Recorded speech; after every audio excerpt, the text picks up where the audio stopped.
বিএনপির যে নেতাকে জড়ানো হচ্ছে এটা একটা ভিত্তিহীন। ছোট ভাই তো ওনার মেয়েরা যে 29 তারিখে সংবাদ সম্মেলন করেছে এটা সম্পূর্ণ মিথ্যা এবং ভিত্তিহীন। আমি এর তীব্র প্রতিবাদ জানাচ্ছি। ওনারা এখানে আমার চাচি শাশুড়ি ছিল আওয়ামী লীগের সভানেত্রী। তো সেখানে উনি প্রভাব দেখিয়ে উনি মারা যাওয়ার পর ওনার মেয়েরা এসে আমার ঘর বাড়ি ভাঙচুর করে আমাকে 24 সালের মে মাসের 23 তারিখ ওই বাড়ি থেকে উচ্ছেদ করা হয়। আমি প্রাণের ভয়ে আমি অন্য এই গ্রামেরই আরেক বাড়িতে আশ্রয় ছিলাম। এখন আমি বাড়ি এই যে 25 সালে আমাদের রেকর্ড সংশোধনী মামলাও করছে। ফাঁড়িতে যখন অভিযোগ দেয় করে তখন ফাঁড়িতে বলছে যে আমরা তো জমি দখল করে দিতে পারবো না, আমরা মীমাংসা করে দিতে পারি।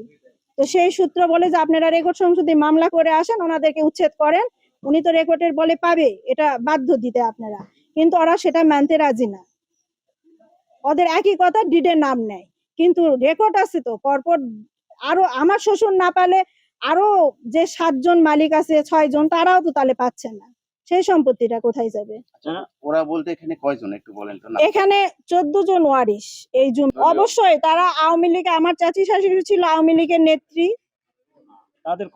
তাদের ক্ষমতা বলে তারা এই জমিটা আমাকে বাড়ি থেকে উচ্ছেদ করে। এখন যে আবার মাধ্যমে টাকা নেওয়ার কথা, এনারা তো মাছ ছেড়ে দিয়েছে, পানি তো আর ভাগ করা যায় না। এখন একটাই যে এখানে পার্টিশন দিতে হবে, তাহলে অর্ধেকে। তো ওখানে ফাঁড়িতে যখন ওরা মানছে, আমরা ভাবছি বাসায় এসে টাকাটা নিবে, সেই হিসাবে হাসান টাকা নিয়ে আসছে, কিন্তু ওনারা কোনো টাকা পয়সা, ওই যে বললাম বিকালে, আর নেয়নি। এটা একটা ভিত্তিহীন। আওয়ামী বিএনপির যে নেতাকে জড়ানো হচ্ছে এটা একটা ভিত্তিহীন। আমি যাকে পুকুর লিজ দিছি সে তো আছে, আমার পাশেই তো আছে। কতদিন আগে লিজ দিয়েছেন? আমি এটা 25 সালে লিজ দিছি। এটা পুরানা ভিত্তিহীন। এখানে কোনো বিএনপির নেতা কোনো কেউ জড়িত নাই।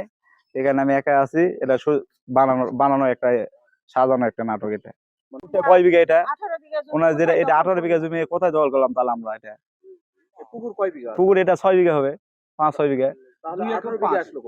এটা পুরাটাই মিথ্যা বানানো সাজানো। এটা আমার যেন কোনো ঝামেলা না হয়, এটা আমি সুষ্ঠু দাবি জানাচ্ছি প্রশাসনের কাছে। আমার যেন কোনো ঝামেলা না হয়, পুকুরে যে মাছ চুরি করেছে সুষ্ঠু তদন্ত করে যেন বিচার করা হয়।